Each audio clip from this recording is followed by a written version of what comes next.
Good afternoon. Campbell McCrary here, Vice President of Capital Markets at Amvest Capital in New York City. Welcome to the Amvest Capital Inc. live webinar with E3 Metals Corp.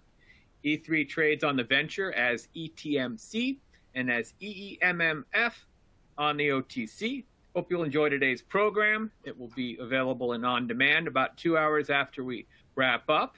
A few things to keep in mind. If you want to ask a question, please find the Ask a Question of Management, type that in there, and then you'll be able to get a question to ask, and we'll ask it of management. Then over here are some great links to the stock pages, the company, and the presentation.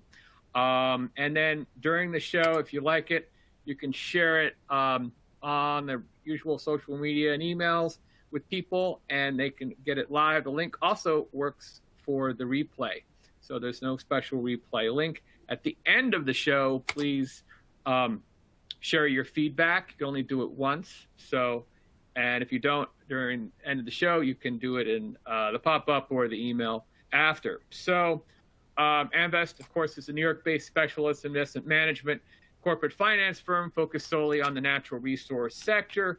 And as I showed before, our important disclaimer, this call is most definitely for informational purposes only. From the company and presenting today, we have Raymond Chow, who's the CFO of E3 Metals. So welcome to the show.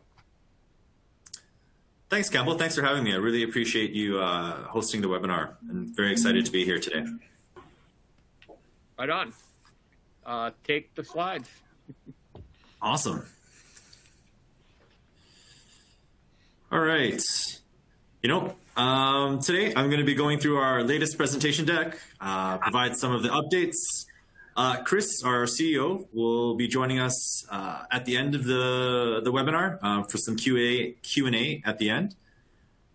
So for those of you new to the E3 story, E3 is an Alberta-based lithium resource company whose goal is to extract lithium from its underground brine water. Fast forward-looking statements. So what makes E3 unique? We have lithium extraction technology, and we have the 7th largest lithium resource globally. Our goal is to deliver battery-grade lithium to battery manufacturers and the automotive manufacturers of the world.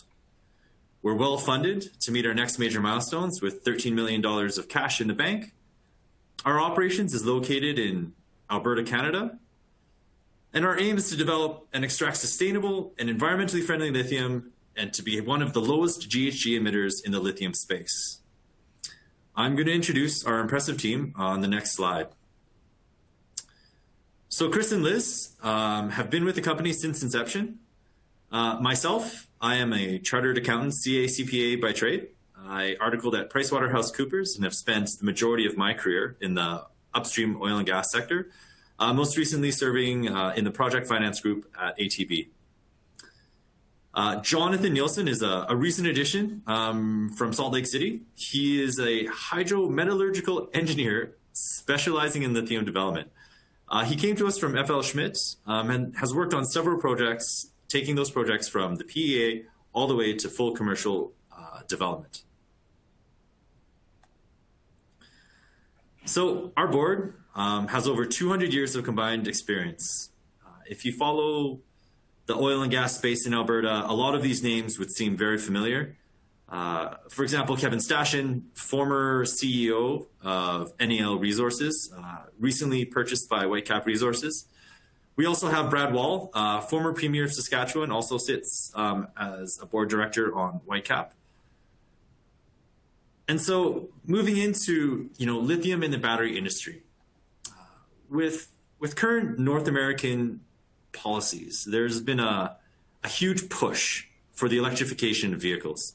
EV sales have been outpacing all market expectations. And in the US, alongside all the largest US automakers, there's been a goal of 50% of all new vehicles sold in 2030 to be electric. In order to fuel the electrification of all of these announced EVs from the car manufacturers, they're going to need lithium for these batteries. That demand rolls into a supply constraint. There's been consensus amongst the banks, JP Morgan, Macquarie, Canaccord, that there is going to be a supply shortage in the coming years. E3's Clearwater Project timing is really well positioned to take advantage of this supply shortage between 2025 and 2030. So at the end of 2020, E3 released its PEA with a $1.1 billion project value with a pre-tax IRR of 32%. It was based on a project producing approximately 20,000 tons of lithium hydroxide. Pricing was set at 14,000 USD per ton with top quartile OPEX of approximately 3,700 USD per ton. One of the largest things that kind of sticks out to me in the PEA is that the large margin of about 70-75% provides E3 that sustainability in a low-cost commodity environment. You know, we would have to see lithium drop below that OPEX number for E3 to really struggle. The PEA also outlines what our project would look like. And, you know, coming from the oil and gas industry, this is the piece that kind of makes me the most excited to talk about this project. We look to drill 42 directional wells from 4 pads to produce the brine and pipe it into our central processing facility 15 kilometers away to extract the lithium using our DLE technology. We then take that lithium concentrate and refine it to battery-grade lithium hydroxide. We then take that brine and re-inject it back into the aquifer. In my mind, it's the best of the oil and gas world and the best of the mining world. It's a closed-loop system that doesn't require any additional drilling, you know, where you're fighting oil declines. It requires no fracking. You know, the porosity is high. There's no onerous burden of growing abandonment liability either. In terms of conventional mines, our project requires 3% of the land footprint, you know, doesn't require any evaporation spawns, and isn't hard rock mining. So E3's patent technology uses ion exchange. I've had the opportunity to visit our Calgary lab facility, and they've taken the time to try to explain it to an accountant. And so, you know, the beauty of ion exchange is that it's not a new concept in the world. You know, E3 has just taken this concept and made an iteration for our sorbent to target lithium instead of any other sort of element, such as calcium in a water softener system. It's engineered to reduce impurities by over 99%. It works at a very high efficiency using low energy and high recovery, and the extraction happens in under an hour. So our resource, you know, we've already identified 7 million tons of inferred lithium carbonate equivalent. You know, it's the 7th largest resource globally. And looking at the Leduc Reservoir, you know, it's had such a large historical significance in Alberta as, you know, Exxon Imperial Oil drilled the first oil well in 1947, which spurred a huge oil and gas boom in Alberta. You know, after producing for 80 years, you know, if you ask most engineers in Alberta, it produces basically 99% water now. The reservoir has a thickness of approximately 300 meters in some areas and extends all the way from Calgary pretty much all the way up into Edmonton. It's had over 1,800 wells drilled in the area. 158 of those wells have crossed into the Leduc. You know, we've taken all of the existing data available, and it's helped E3 de-risk the resource, and it's contributed to the geological model that we're working on. You know, E3 has the permits to everything outlined in the white, which cover the entire Leduc Reservoir. Our PEA focuses only on the Clearwater, which is highlighted in the dark blue in the center with a $1.1 billion project value. For me, you know, the blue sky for E3 is that if the entire permitted area was fully developed, there would be enough brine to produce an equivalent of about 150,000 tons of lithium from our existing permits, which would be amazing. So one of the big things in Alberta is ESG. Starting the Clearwater Project as a fully sustainable and environmentally friendly extraction operation has been a large focus of Liz and her team. She's already started a life cycle analysis of our project and with an environmental expert in the industry. Our goal is to have a low carbon footprint and to use renewable sources of energy to power our facility and seek other forms of carbon capture to minimize our impact on the environment. So the intangible Alberta advantage, what's so great about being in a friendly jurisdiction like this? Drilling into production into a reservoir is already very well known in Alberta's oil and gas industry. The regulatory framework for oil and gas is already well paved for E3 metals. And, looking back at our management team, it's very representative of, how we've leveraged many of the specialists from the oil and gas industry and have been working with other companies in the area to explore repurposing existing infrastructure for the Clearwater project. All levels of government, from municipal all the way up to federal, have been supportive of the energy transition and the diversification of the Alberta economy. Looking at the potential of E3's project, it could bring up to 400 jobs during the construction phase of this project. So currently, the sources of lithium globally are from conventional miners. The hard rock mines, which are in Australia, the evaporation, the salars in South America, and we are coming to the table with the next generation of lithium sources, using our DLE technology, which, has small land use, doesn't require a large capital intensivity. So lots of room for an additional source of lithium in the world.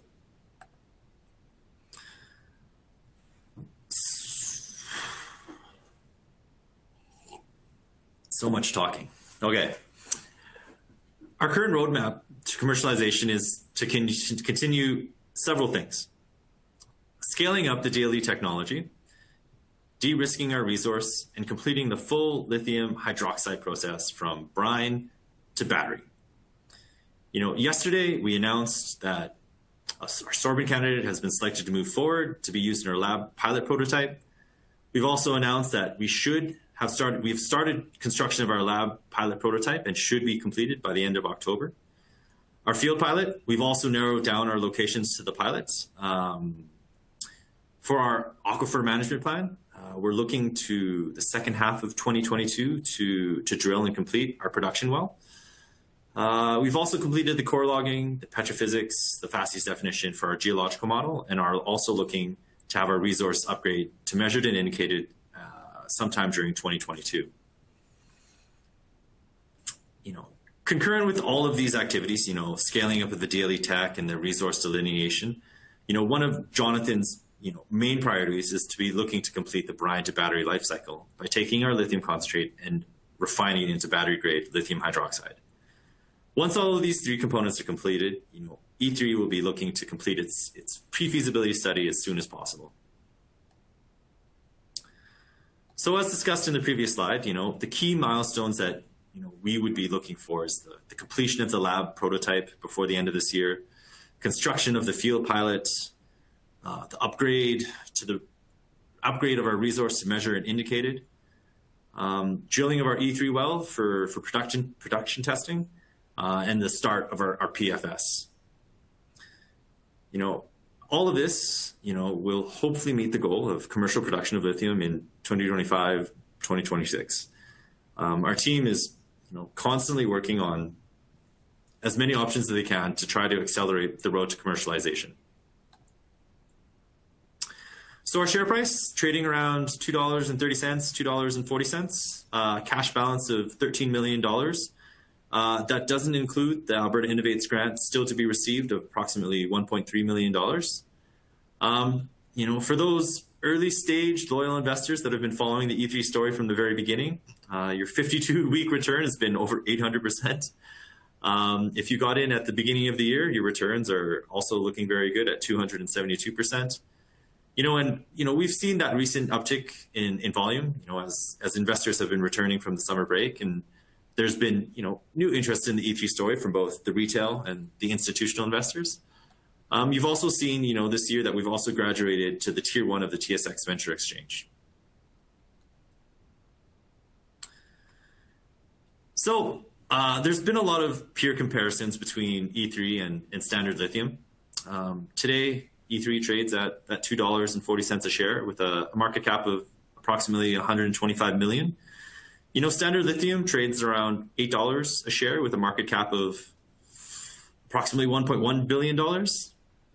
Standard has successfully constructed a demonstration plant on the back of the Lanxess bromine plant. And they currently trade at a valuation close to almost the full value of their PEA project value of about $1.3 billion. Today, you look at our Clearwater project. Our Clearwater project value is approximately $1.1 billion. And, if E3 were to follow, a very similar roadmap to a Standard and successfully completes its field pilot in 2022, we would hope to see a share price appreciation to something closer to our PA value, which would be something close to about $20 per share. So why invest? E3 is an early stage, undervalued company. We have a clear plan on how to de-risk our resource, scale our DLE technology, and realize our project value of $1.1 billion. With a 32% pre-tax IRR and best-in-class OPEX of about $3,700 per ton, it can survive low-price environments. The Leduc aquifer isn't just limited to our PEA of 20,000 tons per year and has the potential to produce up to 150,000 tons of lithium hydroxide per year. This is one of the few projects that are targeting net zero, and it's one of E3's top priorities to provide North America a source of sustainably produced lithium. And lastly, with the forecasted demand and supply constraints from the EV market, E3 is very well positioned to help alleviate that lithium supply crunch. So with that, I turn it over to Campbell to run our Q&A session. And I see that Chris is on the line as well now. Excellent. Thank you. And we'll jump in with some of the questions from the audience. Thank you. Got a whole bunch. And for everyone else, if you want to send some more questions in, do that over at that little thing that I just highlighted. But we're going to have some of our analysts on here as well. Do you have any comment on the stock price run up in the last few days? Why did that happen?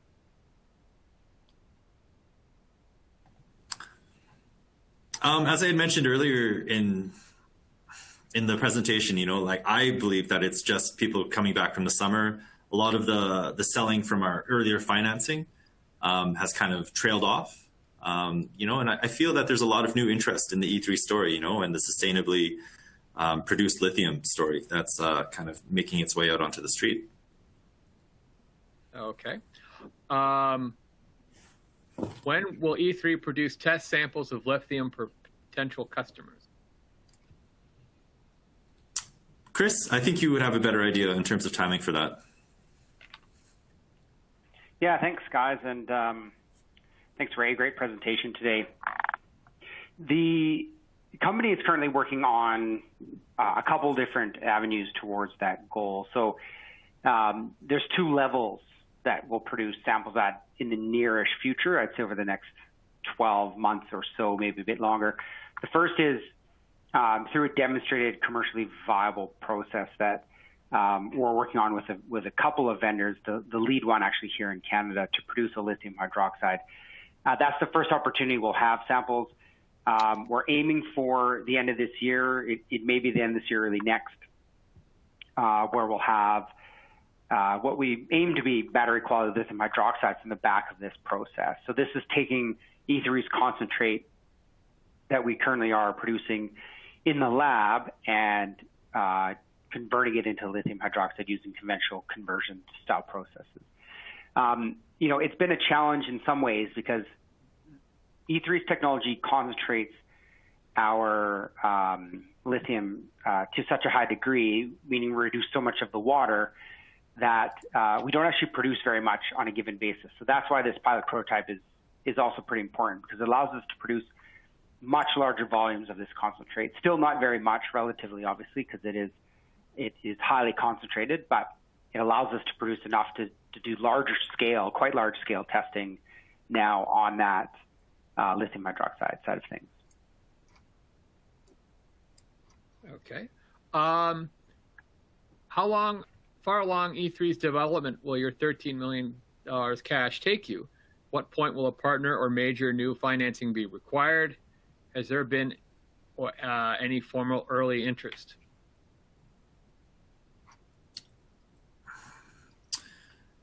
I would say our development plan is very liquid, depending on our optionality of finding ways to accelerate our development plan. I can confidently say that we are well funded into the next year. In terms of seeking, additional partnerships, we've been approached by, several companies, whether it be for offtake or for partnership, and that have shown interest in E3. Nothing that I would say is material as of such, but yes, we are kind of pursuing all possible avenues of a strategic partnership or plans on how to fully develop the Clearwater project. Yeah, and it's also difficult to discuss any of those conversations publicly, obviously. So, right.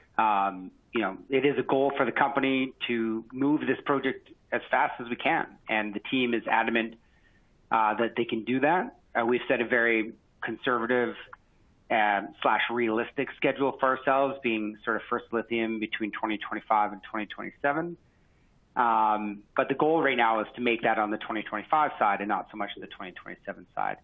And a lot of that advancement comes in the next 6 to 18 months in that time frame while we roll this pilot out the door. Could sulfuric acid be used instead of hydraulic acid? H2S gas offtake be recycled to the ups separation? Well, I think I automatically know as an accountant I won't be able to answer this. So, Chris, I'm going to have to look to your expertise for this. Thanks, Ray. So the process that we've developed can utilize multiple different types of acids, so we can use hydrochloric and sulfuric. And the development work that we have done for the hydroxide stream does see us recycle the sulfuric acid if we went that route. And that is, if you look at the PEA, that is the route that the PEA took. So the details are outlined in there, talking about recycle stream of sulfuric acid. So that can be recycled back through the process. So it does save a lot of reagent for the company. It also streamlines the process. It's one of the part of the decision matrix that we went through to decide to go to hydroxide. One, obviously, being the market for it and North America dominance on the high nickel cathode batteries, but the other was the simplification of the process design and the ability for us to recycle. Will the field pilot plant be left producing after completion of testing to produce an ongoing income?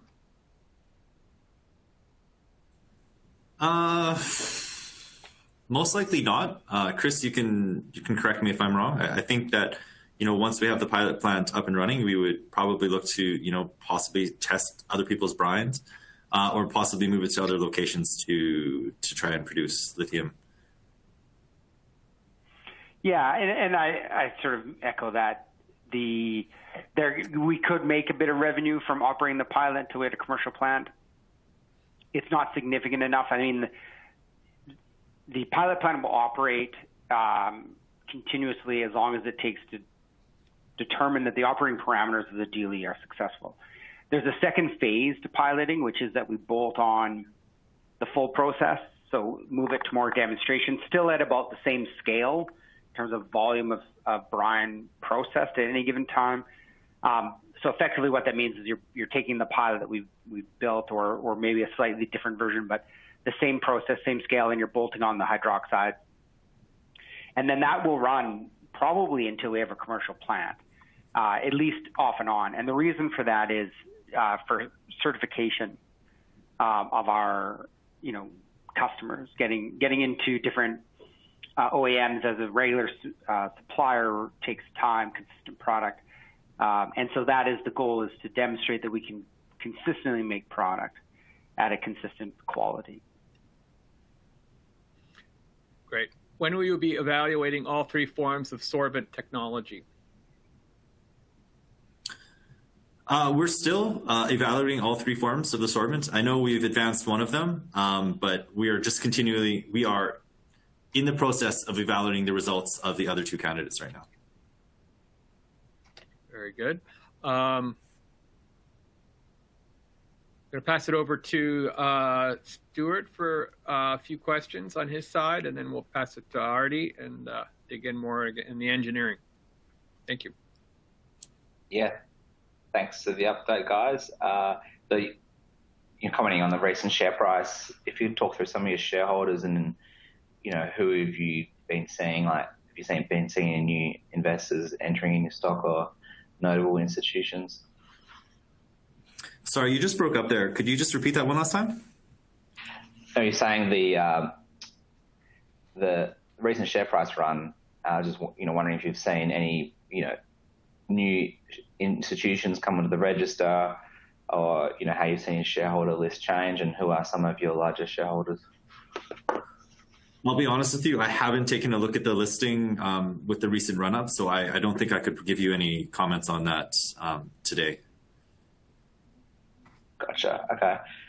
And then, post the pilot plant, if you could run us through the timeline, would that be just securing customers, offtakes, et cetera? Or if you could run us through that development timeline post the pilot plant? Post the pilot plant,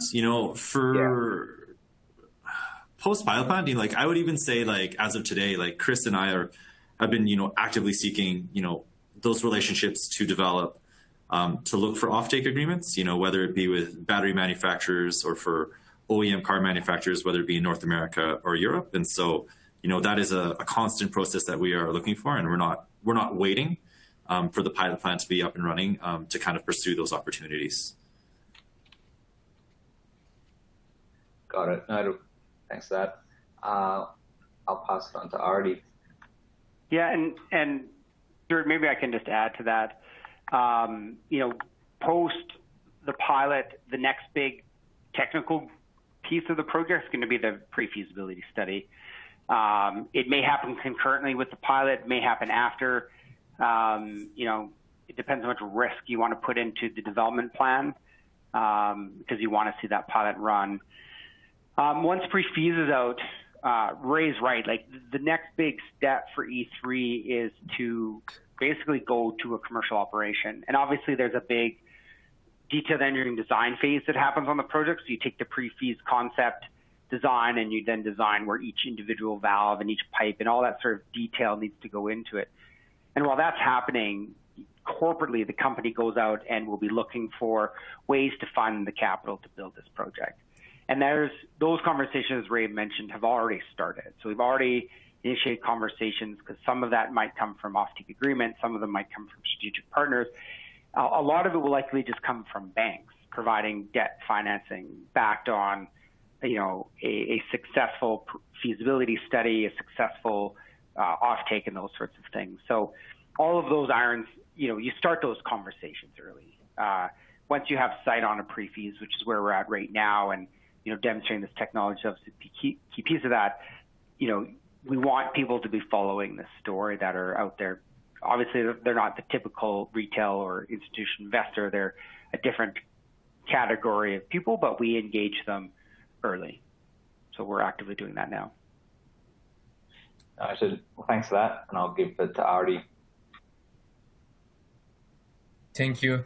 When we compare this kind of lithium extraction project with a classic Alberta oil sands project, can you compare those when you look at the environmental footprint point of view? Yeah, maybe I'll just jump in and snag this one. I have the unique perspective of having worked for a major oil sands mine the last major oil sands mine that was built back in early days of my career with Suncor and Petro-Canada. This is nothing like an oil sands mine. It looks absolutely nothing like it. It doesn't look, in terms of what we produce, obviously, we're producing a brine from an oil aquifer that is conventional oil. So you're producing fluid from a deep aquifer. The oil sands mining is, obviously a conventional mine. So you have an open pit, you have trucks and shovels, you're excavating heavy oil bitumen that is coating sand, you're hauling it to a crusher, you're putting it through a processing facility, and you're extracting the sand from the oil, and you're making oil products. And then you have these big tailings, because all the sand, when you separate from oil, is liquefied, and it needs to go to a big depository, so that's your tailings pond. E3's project is closed loop. So we pull a fluid from an aquifer, we put it in a pipeline, and we get it to a facility where we extract the lithium. We put that mostly water back into the aquifer. The water is extremely saline, so it's over 200,000 TDF, so it's not potable. You'd never use this as a drinking water source, but it has lots of lithium in it.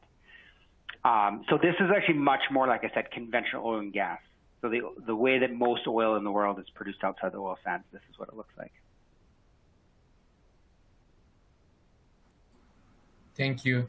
And when we look at the properties of the aquifer in the site and how it changed, have you completed the characterization of its geology?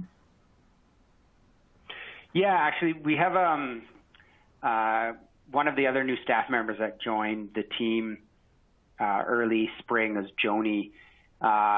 She's a geologist that's been working in the oil industry for lots of years.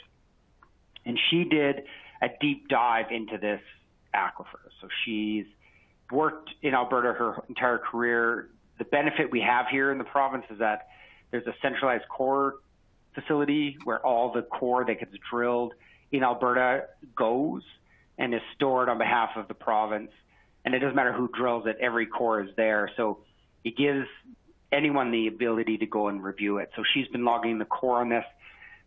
This is one of the big cost-saving initiatives, because E3 hasn't had to drill wells like you do in a normal mineral project to get things like core samples or rock quality or water sample analysis. So the characterization of the Leduc has demonstrated that if you go to the, I'm just going to move the map here. If you look at this slide here,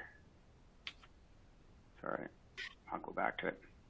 So if you look at this slide here, the Clearwater area we've been working on, and what we've identified is that the porosity permeability across the entire width of that's 40-some kilometers wide, is pretty much consistent in its individual facies. So layers of different types of strata. Each strata has its own porosity permeability, all averaging around 6 to 7 permeability, and that's porosity permeability in the sort of the average around 1 Darcy. So, for the technical folks in the room. So what that basically means is that you have very consistent, and in their individual layers, homogeneous porosity perm values across the entire area. And that's largely controlled by a process called solventization, which increases the porosity permeability in limestone such as this. So it happens to be very pervasive, and therefore the producibility of this aquifer is extremely prolific. It's what sets it apart from other opportunities is the ability to produce fluids from it.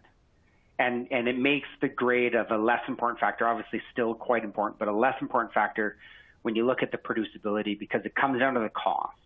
If you have a lower grade, you have to produce more water to get the same amount of lithium. So it ends up just being a cost factor. And if you can produce out of the aquifer like we can in Leduc, the cost actually isn't that great.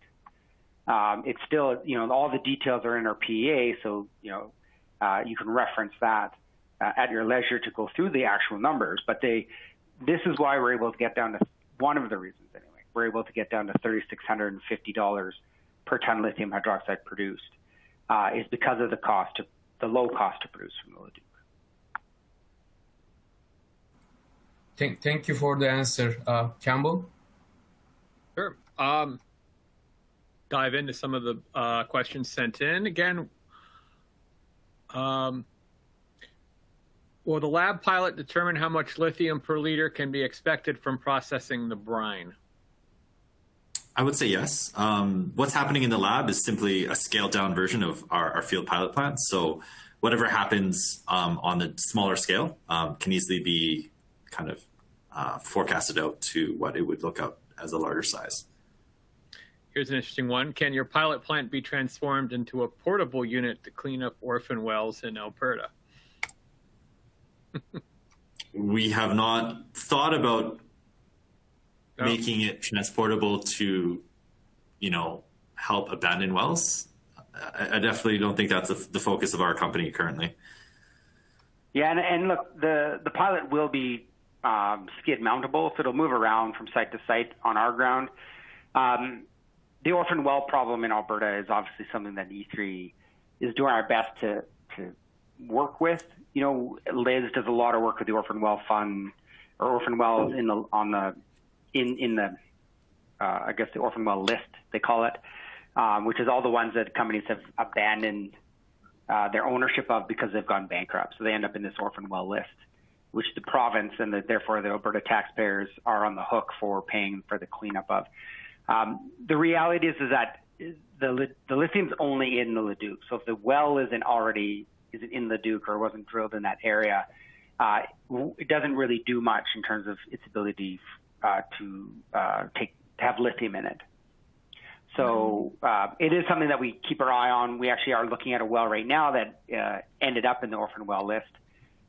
There's one particular one that we're trying to get our hands onto, but that's one out of thousands that are on the orphan well list. All right. What is the timeline for finalizing the pilot, please? Also, will E3 have a patent on membrane exchange tech since similar technologies are being R&D in Alberta and Saskatchewan? I'm going to let the patent question go to Chris. Yeah, sure. Patent. Yeah, so the timeline for the pilot is ASAP. So we announced yesterday that the construction of the prototype is underway. We need to get built. We need to run it. So, at the end of this year, we'll have all of the information we need for the design basis of the pilot itself. Like Ray mentioned, it's not actually be that different what it's running in the lab to what we'll run in the field. So they're going to be very, very similar machines, just ability to handle more field operative conditions that are going to be important to keep everybody safe. So built a bit more rigorously than you would in the lab. The time frame of the pilot, we say we want to have it running by the end of 2022.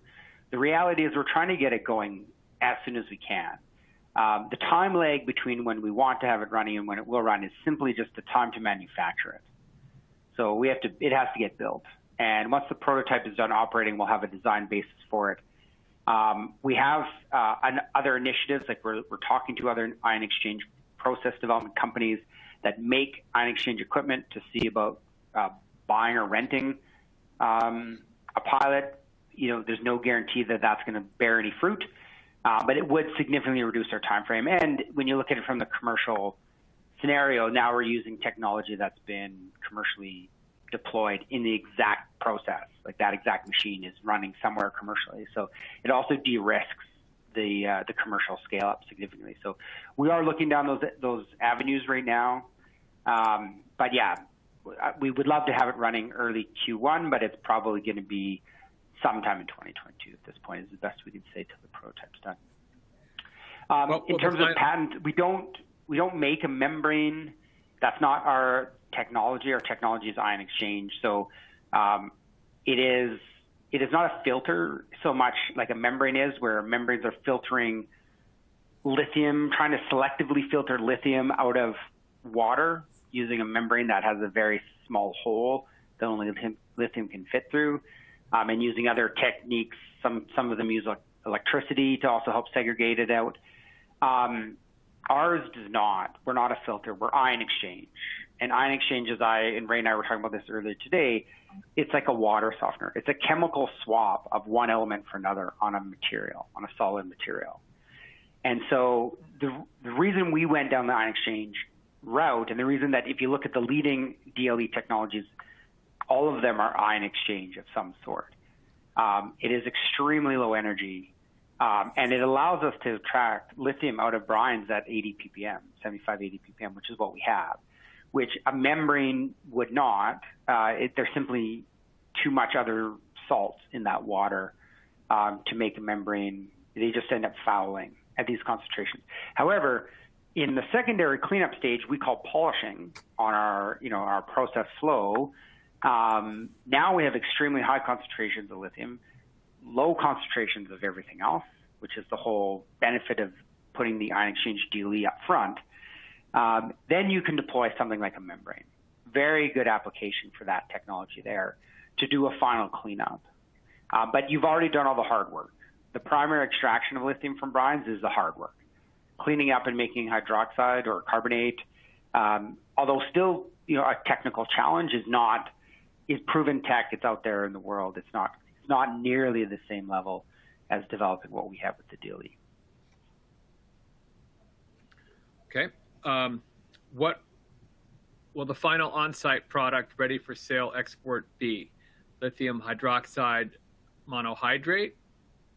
Is this a refined, ready-for-use product in an industrial customer-ready state? If not, why not an industrial customer-ready product? I know that we're targeting lithium hydroxide. In terms of the chemistry, I'm going to leave that to Chris. Help me out here. Sure. Look, yes, we plan to produce a lithium hydroxide monohydrate that is greater than 99.5% pure. We're aiming for 3 to 5.9 purity, so that we will be able to sell it directly to customers. The reality is, though, that the battery technology is advancing pretty rapidly, and I think that where E3 and most companies like us will go, because it's still more of a specialty chemical than a commodity. Like there's no, just dump it onto the LME and they sell it. Although they're trying to get that to happen, it's not there yet. Certainly not like copper is, for example, where if you have a certain purity of copper, it has a price and it gets sold into a common market. So generally we'll be making our products specifically for one or many end use customers. But if we have a customer that is buying, 5,000 tons of lithium product from us, we will be making a product to their specification. And the benefit, there's sort of a two-way benefit. One, that'll come with some sort of offtake because they're going to want security of their product and guarantees on their quality. It also ends up with us having a guaranteed customer with a guaranteed price. And that's a good piece of paper to take to a bank to go get some debt financing when you want to build a plant. So, it's very beneficial. These types of agreements are common in the lithium space. You've seen them, I would say Ganfeng's probably the champion of most offtake agreements. Their name seems to be on most OEMs' supply list. So, generally that's the way we would go with that. But to answer the question plainly, definitely it's going to be a product directly sellable to battery manufacturing of some fashion. What is the form of the 3 sorbent? Big beads, small beads, honeycomb? Yeah, I'm not going to get into the details of the specifics of our sorbent. Do you already have the location chosen for the pilot plant? If no, is there a process that has to happen to identify if it's running concurrent to the lab prototype completion? We do have... Go ahead, Ray. Go ahead, Chris. No, I was going to say that we do have a site selected, and we're just working through the details of, getting the regulatory approval and the right agreements in place for it. Okay. Is there any back to basics research for a new sorbent to remove the pre-treatment step? Not that I know of, unless, Chris, you have any secret lab that I don't know about.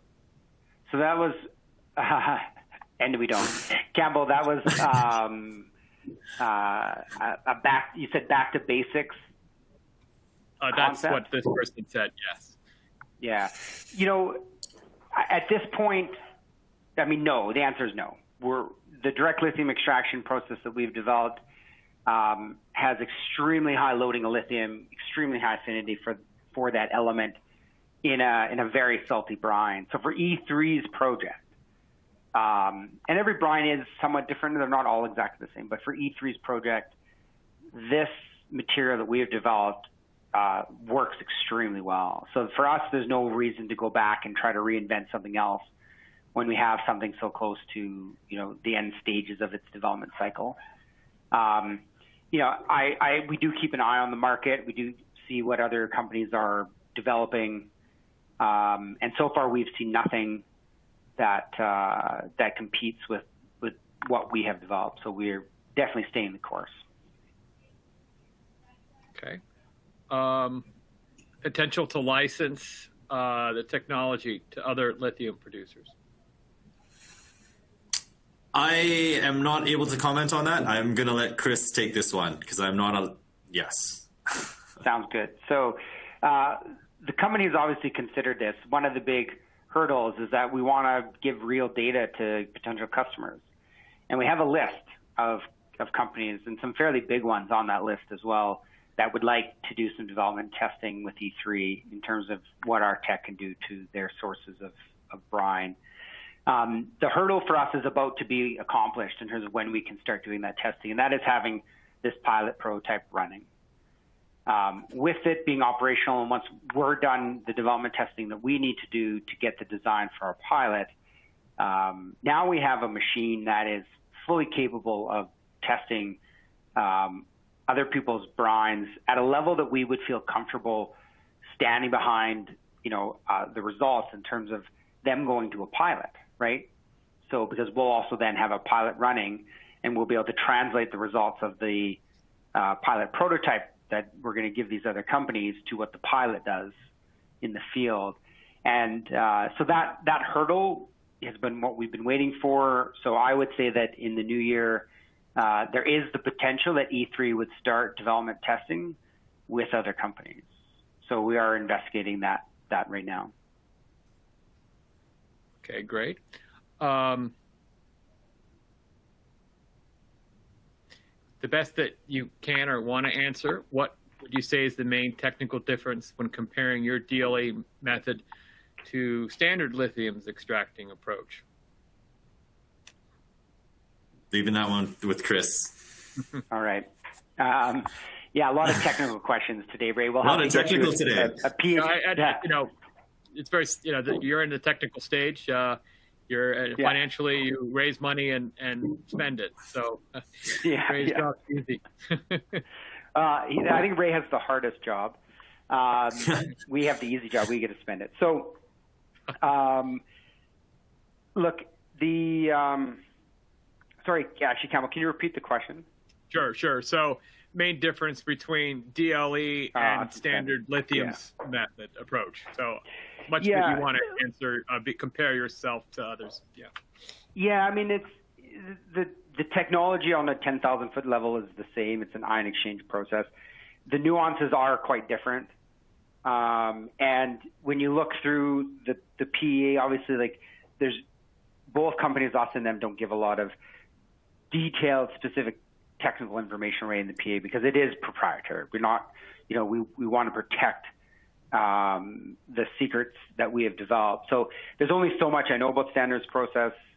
You know, what we do see from the limited results and the limited data that they have produced is that we have something that has higher recoveries and potentially a bit faster kinetics. What that translates down to really is that we have something that works more applicably at the lower grade scale that we have because we're able to extract at higher recovery. So it means we have good economic in terms of what it is and how it works and all that sort of information. It's pretty limited from our understanding anyway, and not something that I would really want to comment publicly. All right. Here's a statement, and then I'll sort of ask you both to comment, and then we'll shift to wind this down soon. Morgan Stanley forecasts that new supply from Argentina, Australia, and Chile could add 500,000 tons of lithium to the market per year by 2025. That's more than twice as much as the current annual supply, approximately 215,000 tons. If such forecasts are correct, what might happen to the lithium price, and where do you fit in all this? So really just what's your lithium crystal ball? And is this an accurate forecast? I'm going to take my first stab at this, and then I'll let Chris put in his thoughts. In terms of my understanding of, the mining industry, it takes a long lead time to kind of get your mines up and running, which I believe would extend past that 2025 mark. In terms of, in a low price scenario, you would look at, other peers in the space who have OPEX in the 7,000 to 8,000 USD per ton range versus, our PEA, which says that our OPEX will be around $3,700 per ton, which, provides us that insulation from that low price commodity environment. And so in my mind, it's like in that case of an oversupply scenario, I believe that, E3 would be well positioned to survive that low price environment. And yeah, I'll let Chris add his thoughts to that. So, Campbell, were you quoting JP Morgan or Morgan Stanley? Morgan Stanley. Morgan Stanley. Yeah, I mean, Morgan Stanley in 2018 also predicted a consistent oversupply of product. Look, I think that all analyst crystal balls are just that. They're crystal balls. Nobody really has the exact answer. I think the data that we rely upon in terms of the demand side is that the commitments for OEMs to go into the battery, the EV state using the lithium batteries, and those gigafactories being built all leads to a very strong demand profile for lithium. And I think that there's no one really out there that argues this anymore. It used to be contested, including Morgan Stanley back in 2018, but I don't think that anyone argues that there's going to be this this strong demand, and coming sooner, I guess, is the big key there. Coming a lot sooner than people anticipated 2 to 3 years ago. The uptake to EVs has been stronger than anticipated, and I think you're going to see it even get stronger. That's the crystal ball side of this.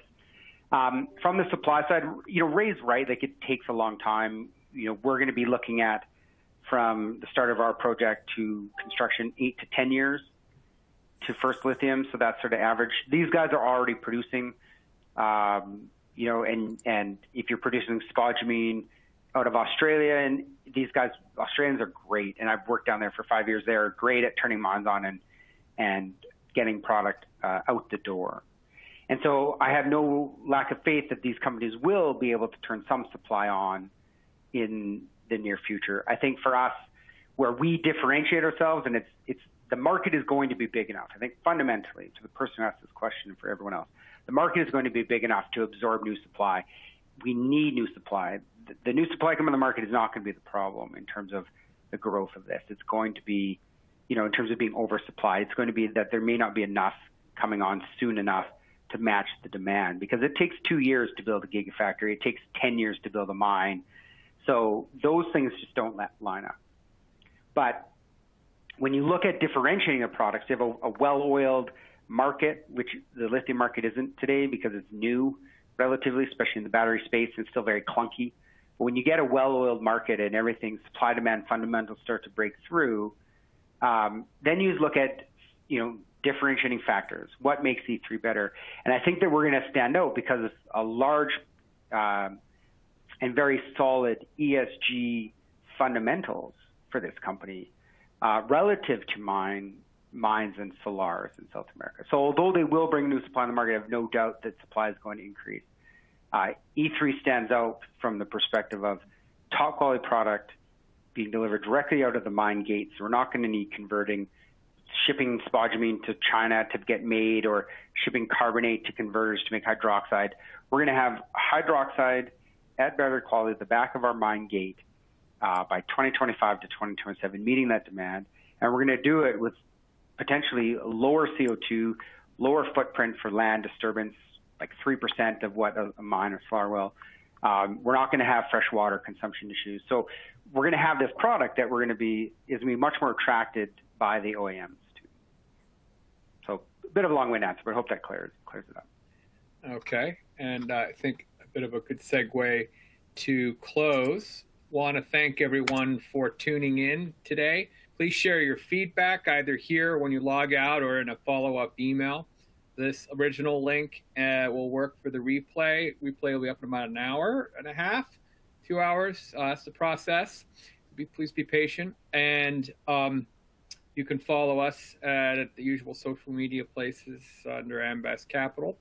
And I'm going to pass it back to Ray and Chris to close us. We didn't get to anywhere near all the questions, but I think I had to stop at 65. So a lot of technical people, goodness gracious. Sorry, Ray, did not so many CPA questions, but on the next one. Yeah, maybe on the next one. I really appreciate everyone coming out for today's presentation. If anything, like we're going to take a look at all those questions asked and, maybe update our presentation deck to answer some of those, burning questions that our shareholders are looking for. And so, yeah, I think I also will take the time to brush up more on my technical so I don't have to rely on Chris just as much. So. Yeah, and everyone's been, this question stream, until I shut this off, I'll send the report straight to the guys and, get them answered. Yeah. And I've put up also the last slide of the deck, which is available on the website. We have an investor email address. It is monitored. We do answer questions that we get. A lot of them end up being on my plate to answer. So feel free to send any of these pertinent questions that you have to the company. We'll do our best. We end up getting flooded after something like this, so it may take us a bit of time, but we will get back to you and answer your questions accordingly. So really appreciate all of them. There's 60-some questions. It's been amazing. Yeah, better your inbox is flooded than your asset. So yeah, exactly. Very good. Thanks everybody, and till we meet again. Great session. All right, Thanks have everyone. a great day. Thanks to everyone for joining.